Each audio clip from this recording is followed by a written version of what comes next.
magandang gabi po muli sa ating lahat.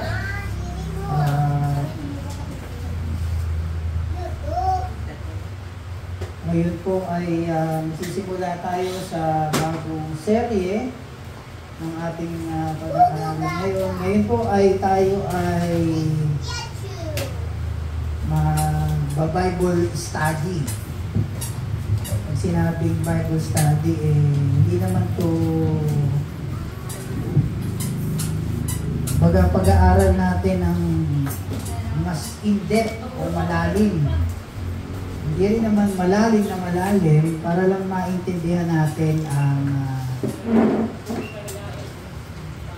mga bagay-bagay. So una sa lahat, bago tayo magsimula ay papasalamat ako kay Kuya Jerome at kay Kuya Roger sa silyang ito. Kasi malaki talaga magiging. Kasi di ako lagi na nakahiga. Pwede i-incline, kaya marami talagang salamat. Thank you. Kuya Jerome and Kuya Roger. Thank you. Thank you. Sige, bago tayo mag-start, tayo po muna ay manalangin. Panginoon, marami po salamat sa gabi ito. Tunay nga na ito po ay dakila sa aming mga buhay. So, Lord, patuloy na maluwalhati maging sa aming pag-aaral ng salita. Dalangin po namin ang patnubay ng Banal na Espiritu upang maunawaan at maintindihan namin ang mga ibabahagi niyo sa amin sa gabi ito, Diyos. Sa sering ito, dalangin namin na mas maintindihan pa namin ang nilalaman ng inyong salita. Lord, maraming po salamat. Pagpalain niyo po ang inyong salita sa gabi ito. At ikaw ang patuloy po maitaas sa aming pag-aaral. Sa pangalan ni Jesus. Amen. Amen. Okay. In-depth study po tayo muna ng pag-aaralan natin. Yung title po niyan ay ewan ko kung makikita niyo dyan, End of the Law and Grace. So kasi bakit natin kinakailangan pag-aralan ito, no? Kasi marami pong mga teachings din po kasi sa mga churches na merong mga teaching na ang law daw, yung law, yung mga batas ng Panginoon ay hindi pa tapos. Na meron pa rin ngayon yan. Pwede pa rin natin i-practice. Yung pong conception na ang law ay nasa Old Testament. So, hindi rin po yun. Lahat ng Old Testament, pag sinabi Old Testament, lahat ng batas nandyan. New Testament, wala na. Tapos na yung law. So, hindi po siya ganon. Makikita po natin dito na under the Old Testament ay meron pa rin grace. May biyaya ang Panginoon under the Old Testament. Kasi, hindi ibig sabihin pagka Old Testament, lahat nasa batas. Lahat yan, ang Old Testament ay law. At lahat ng New Testament ay wala ng law. So, makita po natin dyan na text verse po natin ay John chapter 1 verse 17. Siguro, tulungan niyo na lang din po ako magbasa ng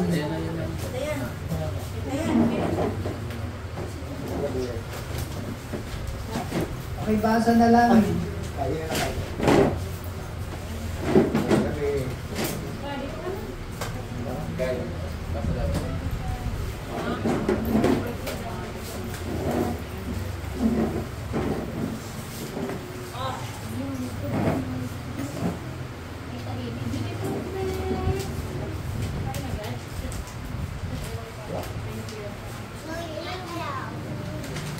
Sample.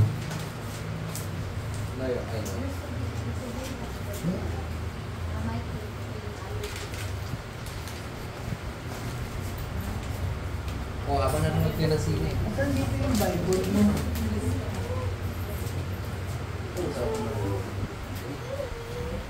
Anong version mo? Pakibasa, John chapter 1 verse 17.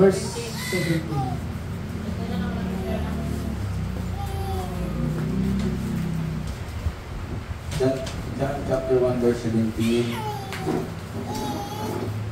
Ibinigay ang kautusan sa pamamagitan ni Moises, ngunit dumating ang kagandahang loob at katotohanan sa pamamagitan ni Jesucristo. Yan. So sabi doon, ano sabi ulit? Ang Sabi dito, ibinigay ang kautusan sa pamamagitan ni Moises, ngunit dumating ang kagandahang loob at katotohanan sa pamamagitan ni Jesucristo. yan. So ang sabi diyan, dumating daw ang kautusan. Dumating ang kautusan sa pamamagitan ni Moises. At ang katwiran ay dumating sa pamamagitan ni Jesucristo. Makita natin dyan sa verse na yan, malinaw pa sa sikat ng araw na ang kautusan ay nagsimula kay Moses. Nung panahon ng kautusan, sinasabi dyan na para makakuha ka makatanggap ka ng katwiran o righteousness, ito ay sa pamamagitan ng law, ng batas, ng kautusan ni Moses. Ito ay kailangan mong pagsikapan para makatanggap ka ng katwiran o righteousness. Kailangan mong pagsikapan. Pero ang sinabi doon, tayo ngayon ay nakakatanggap ng righteousness sa pamamagitan ng ni Jesucristo. Dati, para ikaw ay maging tuwid, kailangan mong pagsikapan. Kailangan mong gumawa. Pero ngayon, parang hindi natin kailangan gawin yun. Kailangan lang natin ay tanggapin at paniwalaan. Nag-gets nyo? So, sa pamamagitan ni Christ. Ngayon, kailangan mapaliwanag muna natin. Ano ba pag sinabing kautusan? O pwede po kasing 10 Commandments, o pwedeng Torah o yung Pentateuch. Alam niyo yung Pentateuch? Yung mga sinulat ni Moses, yung 5. Genesis, Exodus, Leviticus, Numbers, tsaka Deuteronomy. Or pwede rin naman na moral and ceremonial laws. Yun nga, pag sinasabi yung ito.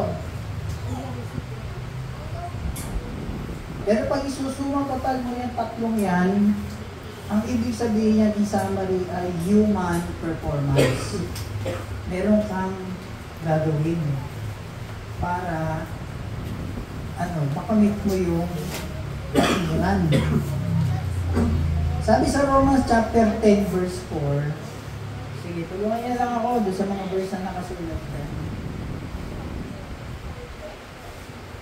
Ano sabi doon?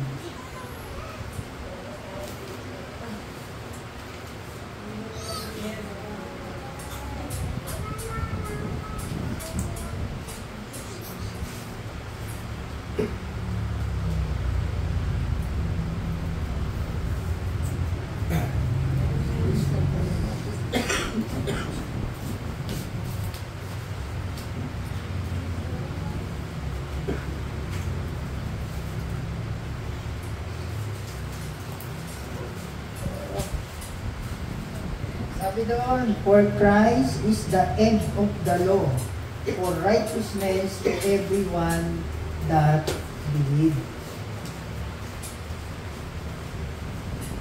So sabi doon sa binasa natin, sabi sa Romans chapter 10, verse 4, na ang kautusan daw ay tinapos o natapos siya kay Kristo. So, dito sa tanong natin na kailan ba binigay ang law? Kailan binigay ang kautusan? So hindi po totoo na ang kautusan, pag sinabing Old Testament, lahat ng law ay nasa Old Testament. Hindi po. Ano po yan? Iyan nga po yung pinag-aaralan natin ngayon na sa Old Testament, meron din pong grace o biyaya ng Diyos. So tanong, kailan nagsimula ang kautusan? Base doon sa binasa natin sa John chapter 1, ito ay nagsimula kay Moses. Dito, meron kasing itong kasunduan na ibinigay ng Panginoon sa atin. Ang una, yung Edenic Covenant. Pangalawa, Adamic. Pangatlo, Noahic. Pang-apat, Abrahamic. Pang-anim, Mosaic. Pang-pito, Davidic. At panghuli, Messianic Covenant. Yan po yung 7 covenant na ibinigay ng Panginoon sa atin. Ngayon, para makita po natin yan, ito pong Edenic hanggang sa Abrahamic, yan po ay grace. Ngayon, pagdating sa Mosaic at Davidic, yan po ang law. At pagdating ulit sa Messianic, yan ulit ang grace. So, ipoprove natin na bakit dito may grace doon sa number 1 number hanggang sa number 4. So, dito po malinaw sa atin na hindi po lahat na nakasulat sa Old Testament ay under the law. Ang una po ay grace.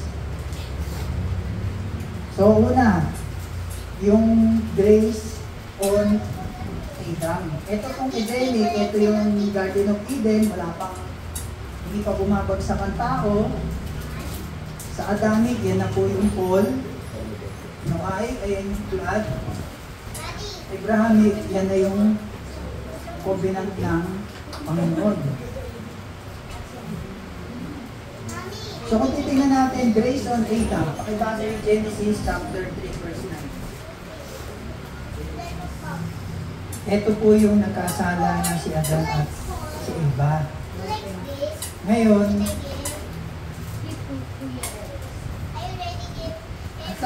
ang sabi po dyan sa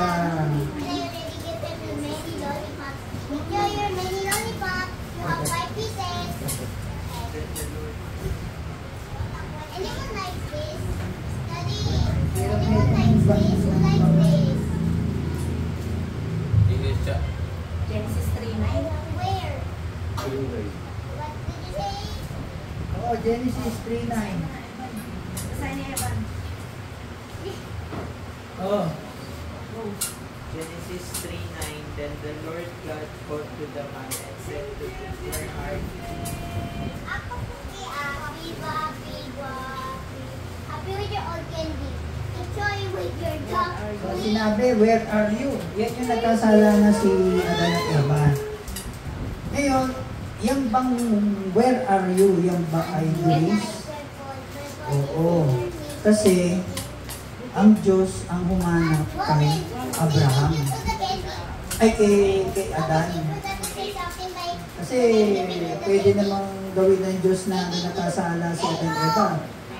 Kaya, kung nga kayo dyan, kayo nakasala, kayo lumapit sa akin. Yeah? Pero dahil ang Diyos ang naghanap kay Adan, Adan, where are you? Yan po ay pinapakita po yung biyaya ng Diyos. Parang si Jesus. Diba? Ang sabi sa Luke chapter 19, verse 10, sabi niya, I have come to seek and save the lost. So, hinahanap ni Jesus ang mga ligaw. Ang Diyos ganyan din. Siya ang naghanap.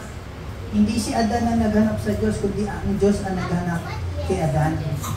Kaya may kayo mga naririnig na pagka nag-share, di ba? Na sinasabi nila, natagpuan ko ang Diyos.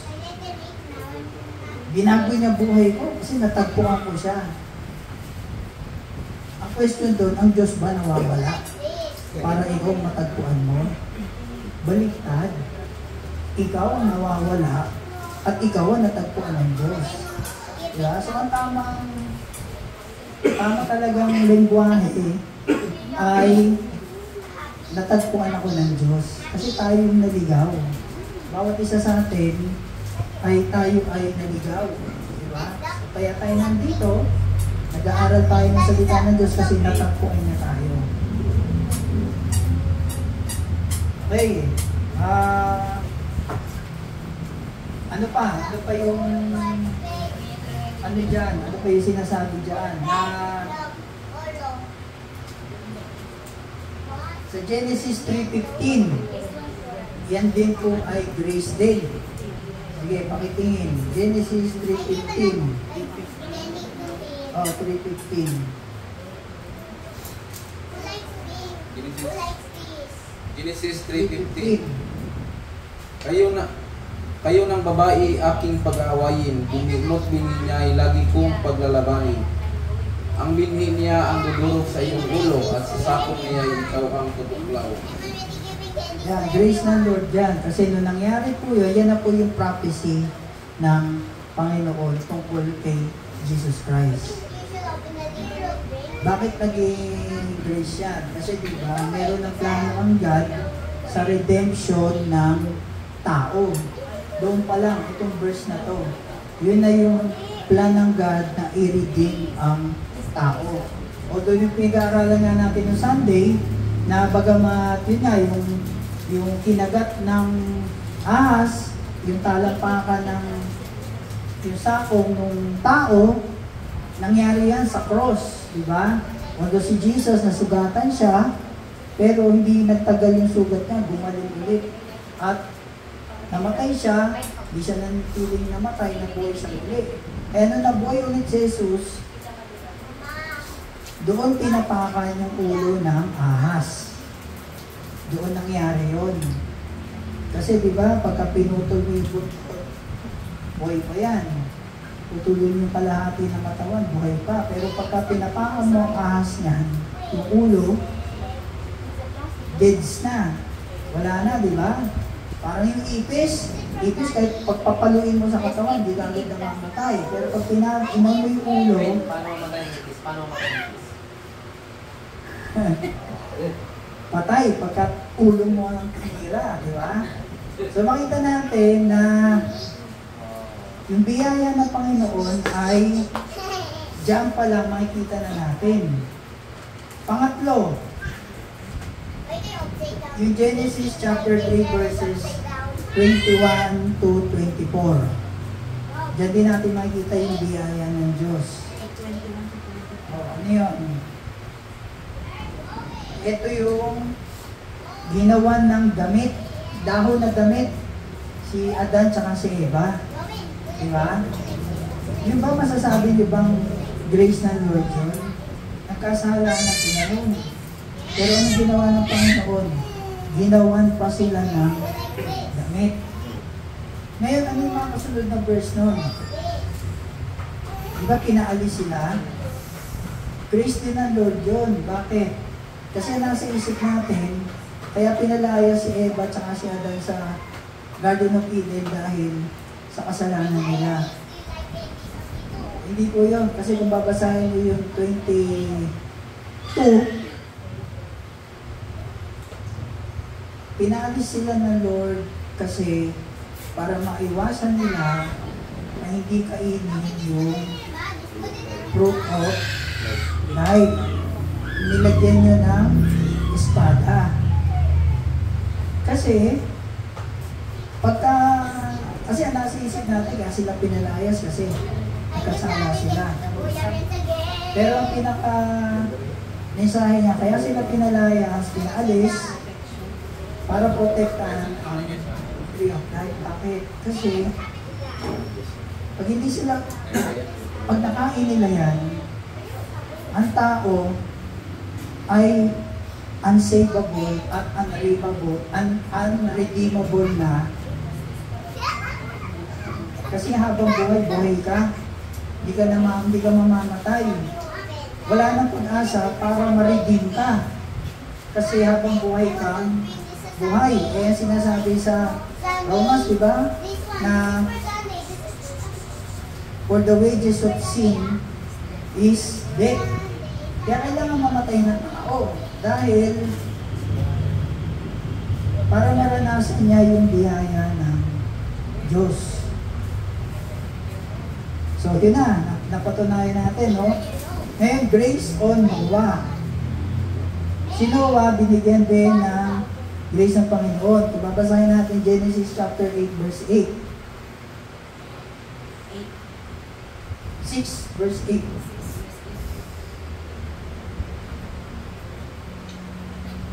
Ibig sabihin nun, 6 verse 8. But Noah found favor in the eyes of the Lord. But Noah found favor in the eyes of the Lord. Ang Greek word po kasi ng favor ay kahing. K-H-H, ano K? K-H-A-N-E.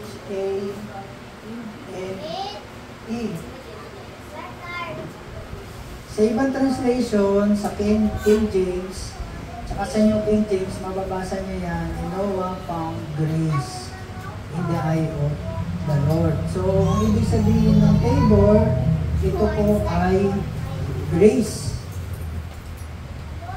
Kaya, kumbaga, si Noah, nung kinukwento yung life niya, bago niya gawin yung ark, ay he was found favored by God. So, anong ibig sabihin na? Kasi kung titingnan mo diba nabanggit ko na dati, lahat po ng mga karakter sa Bible, lahat po sila meron silang flow. Ibig sabihin ng flow, mga sablay sila sa buhay. Sablay. Isa lang ang walang sablay dyan sa Panginoong Jesus. Kasi hindi siya nagkasala. Pero lahat po yung, maliban sa Panginoong Jesus, lahat ng mga karakter po sa Bible, meron silang flow o meron silang pagkakamali. Tulad yan, si Noah. Titingnan mo yung Genesis chapter 9, verse 20 to 21. Ano sabi doon? After ng flood, nagtanim si Noah sa vineyard, gumawa siya ng alak, ang pagkatapos siya ay nalasing. Tapos hindi na siya basta nalasing. Ano pa siya? Walang damit. Nagubad. Wala siyang saplot. Naglasing siya, naglasing. So makita natin doon na hindi siya perfect. Meron din siyang ginawang pagkakamali. Ngayon, punta naman tayo kay Abraham. Yung grace ng Lord kay Abraham. Diba si Abraham, anong ginawa niya? Nagsinungaling. Sinungaling siya, diba? Sabi sa Genesis chapter 12, verse 13, punta siya sa Pharaoh. Ngayon, napadaan sila sa Egypt. Yung Pharaoh, nagustuhan niya si Sarah. Si Sarah, noong time na yun, 90 years old na. Di ba? 90 na, nagustuhan pa ng Pharaoh. Ang Pharaoh kasi, noong time na yun, talagang siya yung makapangyarihan na tao sa buong mundo noong panahon na yun. Pag may sinabi yun, kailangan gawin o hindi mababali. Nagustuhan niya si Sarah, 90 years old. Pwede naman siyang kumuha ng mas bata, di ba? Pwede siyang kumuha ng 89. O kaya 88. Kaya nagustuhan niya si Sarah. So, itong verse na to, ano pinapakita sa atin? Na kapag ikaw ay highly favored ng Panginoon, o ikaw ay merong favor ang Panginoon sa iyo, kahit na matanda ka na, bata ka pa rin. At saka, pag ikaw ay charito, spelling nito, ito.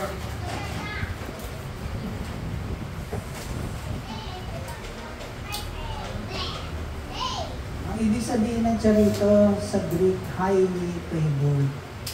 Kaya pag binagsabi sa'yo, itating, charito ka, no? Charito ka. Ibig sabihin nun, you are highly favored. May ibig sabihin yan. So, nagsinungaling si Abraham. Hindi lang niya isang beses ginawa, 2 beses pa. Pagpunta niya kay Abimelech, sa Genesis chapter 20 verse 2, ganun din. Nag-ano rin siya. Nagsinungaling din, di ba? Sabi ni nung sa pero, ano ba ba yan? Ano, kapatid ko?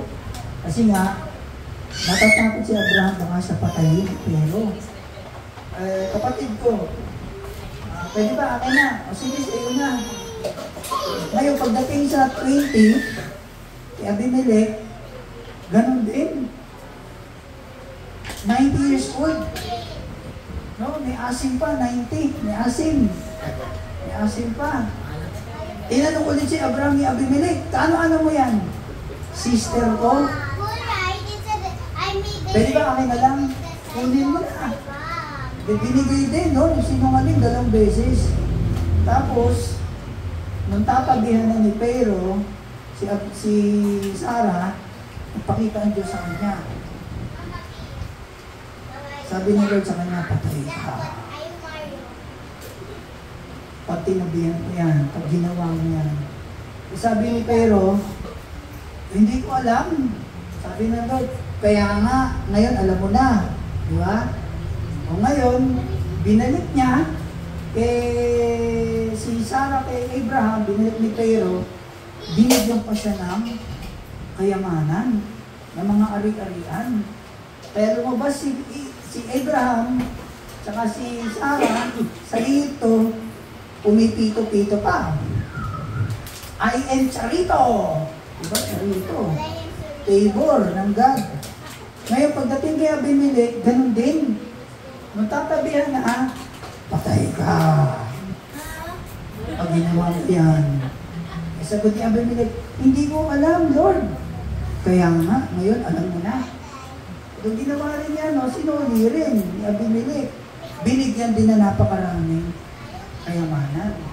Kaya lumabas sila sa Horeb, pangalan kasi nung Horeb, pito-pito silang dalawa. Charito kami. Highly favored sila, no? So, ang tanong dun, si Noah, nagkasala. Si Abraham, nagkasala 2 beses pa. Ibig sabihin ba nun, kinukonsinti ng Diyos yung kasalanan? Tatanong, kinukonsinti ba ng Diyos yung kasalanan? Hindi. Kasi, they were under grace. Ano ba ibig sabihin ng grace? Ito, grace is to receive what you do not deserve. Pagka na-receive mo yung deserving sa'yo, ito ay reward. Pero pagka hindi mo deserve, yung na-receive mo ay hindi mo deserve, yan ay grace. So, yung babalik tayo sa tanong na kinukonsinti ba ng Diyos ang kasalanan? Nasagot natin, hindi, di ba? Kasi, ito ang ibig sabihin ng grace. Grace is to receive what you do not deserve. Yan lang ang pwede natin paliwanag. Kasi hindi ko rin maisasagot yung tanong, masasagot yung tanong na ito. Na kinukonsinti ba ng Diyos yung kasalanan? Nagkasala sila, lalo na si Abraham, 2 beses pa, pero sa kanya nagmula yung pangako ng Panginoon. Doon ang buong Israel. Diba? So, kahit ako hindi ko masasagot yun. Kasi, walang pwedeng makapagpaliwanag kung ano talaga yung grace. ano nga ang sabi dun mind-boggling. At saka, mind-boggling siya, pero it is amazing. Kaya nga may kantang Amazing Grace, di ba? Kasi, ano yung lyrics nun? Amazing Grace, how sweet thou art that saved a wretched like me. Diba? So, we receive the grace of God kahit na hindi natin deserve. Yun ang grace. So, ano pa? Grace is greater than sin. Makikita natin sa Romans chapter 5, verse 20. Yan yun. Grace is greater than sin. Ano ba yun? Pakitingin na nga. Pakibasa. The law came in so that the transgression would increase, but where sin increased, grace abounded all the more. So, when transgression increase, pag dumating ang kasalanan, dumami ang kasalanan, grace abounds more. So, hindi matatalo ng grace, ay hindi matatalo ng kasalanan ang biyaya ng Panginoon. Habang dumadami, lumalaki ang kasalanan, yung grace ng Panginoon, ito ay mas lumalaki. Okay? So, nakita na natin na may grace kay Abraham. Ngayon naman, grace on Israel. Grace on Israel. Meron tatlong senaryo para nakakita natin yung biyaya ng Diyos sa Israel. Exodus chapter 14, 15, 16.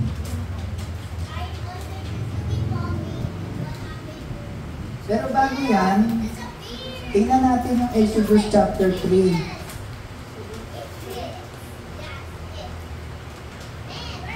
Okay, tingin na lang 3 verses 6, 7, 8.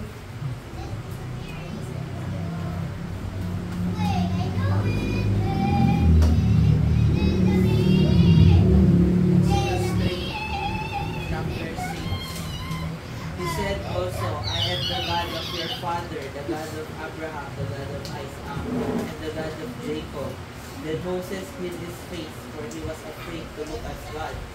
The Lord said, I have truly seen the affliction of my people who are in Egypt, and have given heed to their cry because of their taskmasters, for I am aware of their sufferings.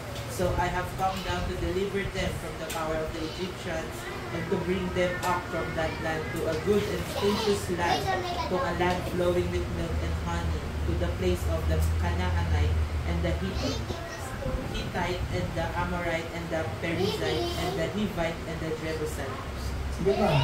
Now behold, the cry of the sons of Israel has come to me.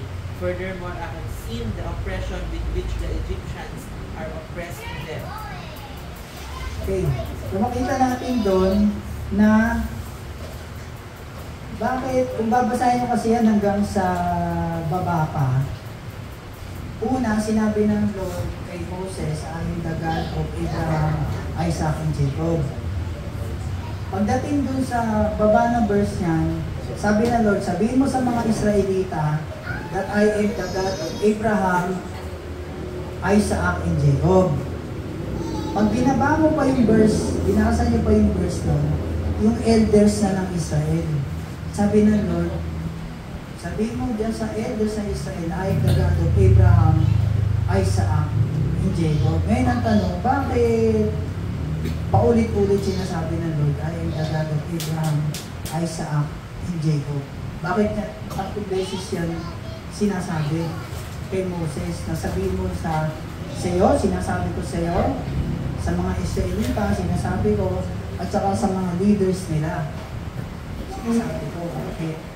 Kasi po, matandaan po natin na ang sequence niyan ay nagsimula kay Abraham, tapos tapos kay Isaac, tapos kay Jacob, tapos yung anak niyang 12, yung 12 tribes naging bansang Israel. So yung covenant ng Panginoon kay Abraham hanggang kay Jacob, hanggang sa Israel, dala-dala ng Panginoon. Nagets nyo?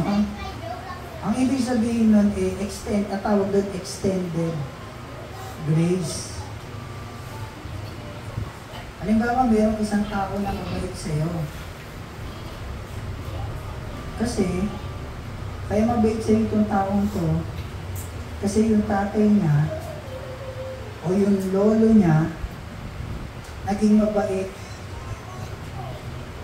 sa kanya, or sa'yo. Halimbawa, yung lolo ng kaibigan mo, lolo ni Kuya Jomar. Kaya mabait si Kuya Jomar sa akin, kasi,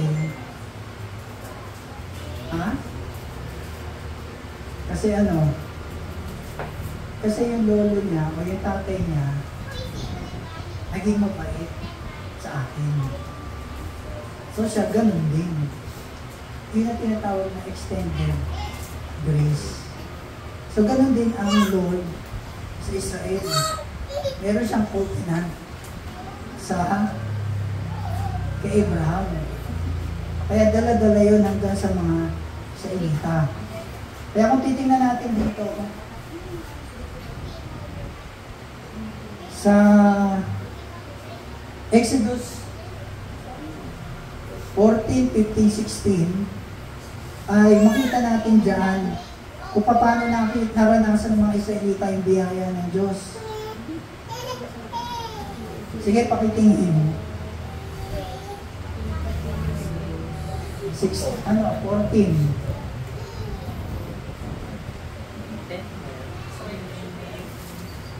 Exodus 14:10-12.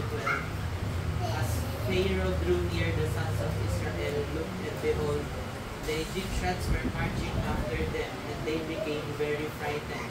So the sons of Israel cried out to the Lord. Then they said to Moses, "Is it because there were no graves in Egypt that you have taken us away to die in the wilderness? Why have you dealt with us in this way, bringing us out of Egypt? Is this not the word that we spoke to you in Egypt, saying, 'Leave us alone that we may serve the Egyptians'? For it would have been better for us to serve the Egyptians than to die in the wilderness." O, yun, no? So, alam niyo na siguro yung kwento na yan, ano? So, mahalaga rin, basahin niyo na lang din po yan. Inararate ko na lang. Yan yung time na aalisin na ng Diyos ang Israel sa Egypt. So, nakalabas na sila. Nandun na sila sa dulo ng bangin. O hindi bangin. Nandun na sa dulo na ang dagat na. Ngayon ang ginawa nito mga Israelita, nagreklamo pa. Nagreklamo na sana pinabayaan mo na lang kami sa Egypt. Kasi sa Egypt, ano meron? May grave. Buti pa sa Egypt, merong libingan. Buti pa sa Egypt, merong Floresco. Merong St. Peter. May burol, di ba? Pwede nga iburol, mga ganun. Hindi katulad dito, papabayaan mo kami sa disyerto, kakainin lang kami ng mga buitre at walang makakaalala sa amin. Actually, kung titignan mo talaga pag-aaralan, hindi naman sila kay Moses nagreklamo. Kanino bang idea para ialis sila sa Egypto? Ha? Sa Diyos. So sa Diyos sila nagreklamo. Sa Diyos sila nag-rebelde. Pero ano ginawa ng Diyos? Binuksan niya yung dagat, hinati niya yung Red Sea. Sa kabila ng mga pagreklamo nila, sa kabila ng pagre-rebelde nila, binuksan pa rin ng Diyos yung Red Sea para sila ay makatawid. Kung kayo ang Diyos, ano gagawin nyo? Kung kayo yun, o paulan na apoy. Ako siguro, bubuksan ko muna yun. Pag tumawid sila, tsaka ako sasa. Kasi hindi nila naalala yung ano eh. Yung ginawa ng Diyos sa Egypt, as yung 10 plagues. Diba? Hindi sila nakakante. Pero dahil nandun sa, wala na silang tatawiran eh. Nagreklamo sila. Pero, binuksan pa rin ng Diyos yung kanilang dadaanan. So, una. Pangalawa, doon sa Exodus 15, ano naman dyan? Nauuhaw sila. Meron tubig doon. Ano sabi doon? Anong pangalan ng ano na yun? Tubig, mara. Eh, ang pait. Nanapit pa nila ang pait. Nagreklamo na naman sila. Anli reklamo, no? Reklamador masyado. Sabi nila, ang pait-pait naman ito. Dinala mo kami dito, para dito hindi nila naalala yung dumaan sila sa Red Sea. So ano ginawa ng Diyos doon? Nagbahagi si Moises ng kahoy. Hindi matamis.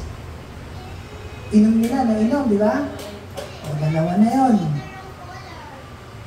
Pagdating sa Exodus chapter 16, nagreklamo na naman sila. Ano naman yung reklamo nila? Yung pagkain. Bakit mo, ano sabi doon? Yung 16. The whole congregation of the sons of Israel grumbled against Moses and Aaron in the wilderness. The sons of Israel said to them, "Would that we had died by the Lord's hand in the land of Egypt, when we sat by the pots of meat, when we ate bread to the full? For you have brought us out into this wilderness to kill this whole assembly with hunger." Then the Lord said to Moses, "Behold, I will rain bread from heaven for you, and the people shall go out and gather a day's portion every day, that I may test them whether or not they will walk in my instruction." O isipin nyo yun, nagreklamo na naman, grumbling. Diba? Wala na rin katapusan, only grumbling. So kung itatranslate natin yan, sinabi niya, inayaan mo na lang ba kami dito mamatay na walang pagkain, Moses, ng Diyos? Samantalang sa Egypt, merong eat all you can. Merong buffet 101, merong The Ali, merong Vikings. Ano kinakain namin na karne? Dito wala kaming kakainin, mamatay lang kami. So, ngayon ang ginawa na lang, di ba, nagpababa siya ng mga lakes. Ang tawag doon ay mana. Ngayon, ano yan eh, nakakuha ko ng sample niyan. Next week ko papakita. Ang mana. Yung flakes. Nakita ko ng ano yan. Nakalimutan ko lang eh. Next week, pakikita ko sa inyo yung example niya. Kung ano example niya. So, nagpakalo ng Diyos. So, tatlo na. So, tatlo na ireklamo nila.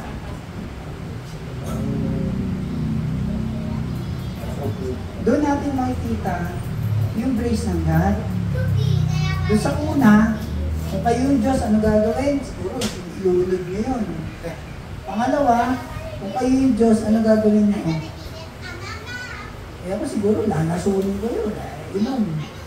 Lasunin ko na. Yung pangatlo, nagreklamo na naman sila sa pagkain. Kung kayo yung Diyos, ano gagawin nyo? Ha? Sabi ni Roger kanina, papaulan siya ng apoy. Hindi pwede maging Diyos. Wala naman pwede maging Diyos natin, no? Wala na kulit ng apoy. Kaya nga ang sabi nga dito ay, ano, grace is to receive what you do not deserve. Hindi ka pwede maging pinuno. So makita natin yun, ano? So ngayon, merong nangyari. Pagdating sa Exodus 20, Malamig na kayo.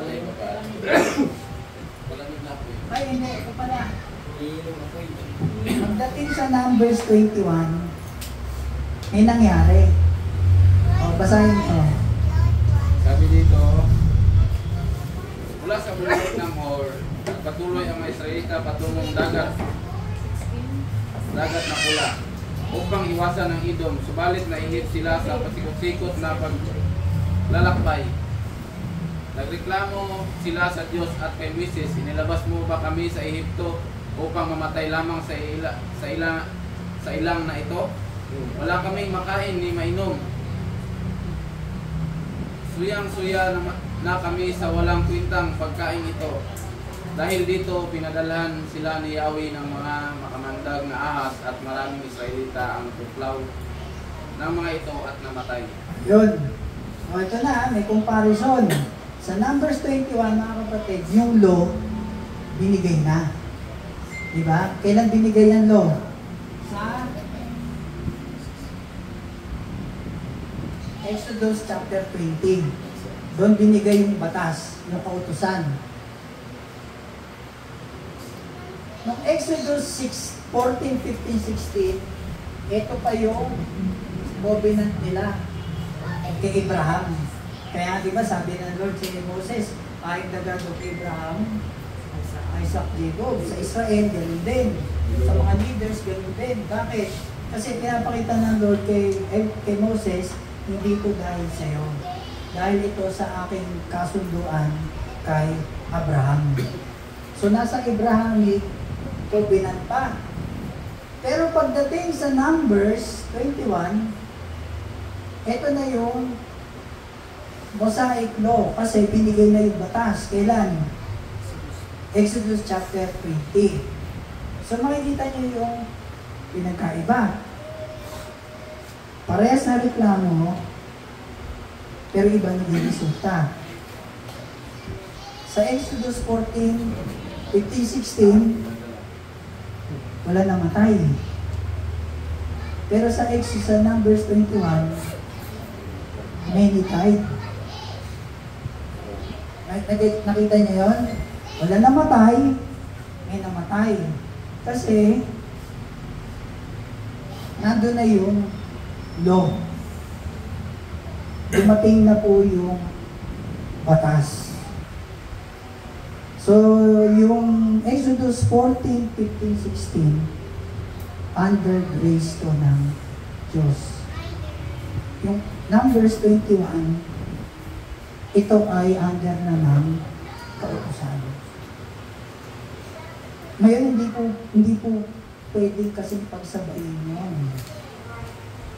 Either ng law o grace. Grace. Kung makikita po natin dito, ano mas marami? Yung law o yung grace? Mas marami yung grace. Ito kasi,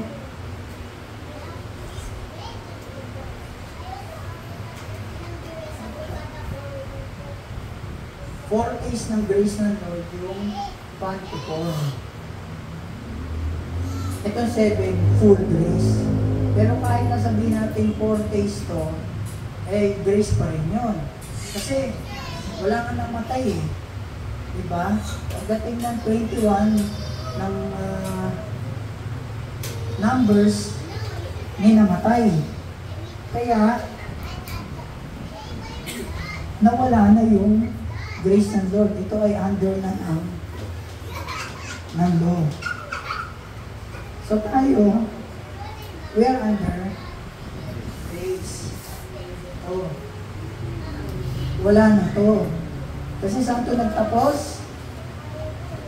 Romans chapter 10 verse 4. Nagtapos ang law kay Kristo nung natupad na niya. Kasi di ba sabi ni Jesus Christ naparito ako hindi para baliwalain ang kautusan, kundi para tuparin. Kaya yung namatay siya, nabuhay siya muli, doon natapos yung law. So ano mas maganda? Under law, under grace? Full grace. Under grace, di ba? Ngayon ang tanong, kung under grace, bakit naisingit kung 5 at 6? Yeah? Bakit may mosaic tsaka may Davidic law? Kasi ang plano ng Diyos talaga is ang mankind ay mag-under ng grace ng God. Pero bakit ang tanong, bakit meron yan? Ang nakita nyo, di ba, mas marami nga yung grace kaysa sa law. Ibig sabihin yan, siningit lang ng Diyos yan. Siningit. Ngayon ang tanong, bakit? Bakit binigay ang kautusan?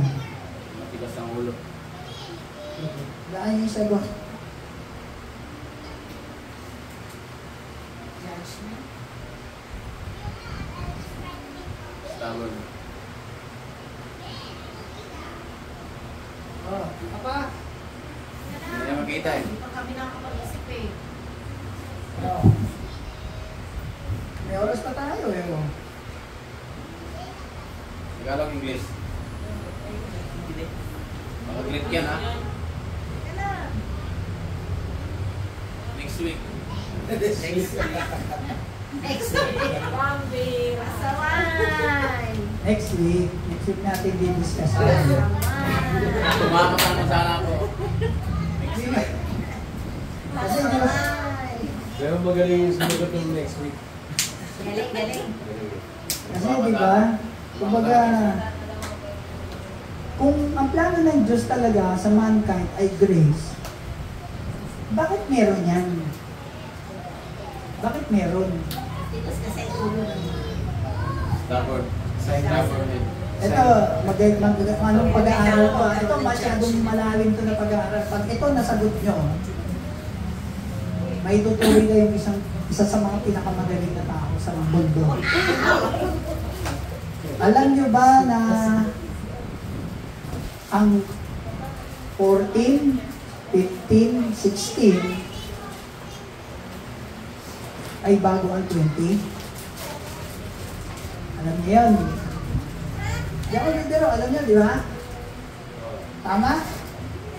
Alam niyo, mas matalino pa kayo kay Einstein pag nasagot nyo to.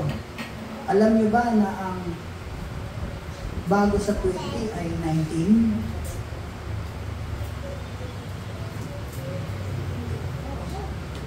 Oo. Ha? Alam niyo? Eh, hindi kayo sumasagot eh. Siyempre. Oo nga eh. Na ang bago ang 20 ay 19. O, assignment nyo, sa 19, Exodus chapter 19, doon yung makikita yung sagot sa tanong na to. Bakit binigay ng Diyos ang law? Bakit? Nandun yung sagot niyan sa Exodus 19. Basahin niyo yun at intindihin nyo. Bigyan ko na kayo ng clue. Nasa Exodus 19, nasa 1 to 10 ang sagot. Verses 1 to 10. Nandun yung sagot. Go, go, go. Dali, dali, dali. Hindi na, next May week na. prize yan, may prize. Walang prize. Prize na nga yung wala na nga tayong dalawang Sunday eh. Prize pa kayo. Pero yung Bible study natin, tuloy yun ha. Kasi 3 series to eh. Ganun din yung nangyari yung ano eh. Kaya- Yung bakit kinayaan na nagwala yung mag-asawa. So yun, yun ang ano, mga kapatid. Bakit binigay ng Diyos ang batas, ang kautusan, kung ang plano pala ng Diyos ay grace all throughout. Nandun yung sabi. Nasa chapter 19. Sige, gano'n ko ng pagkasala. Sige, tayo po'y manalangin. Lord, maraming salamat sa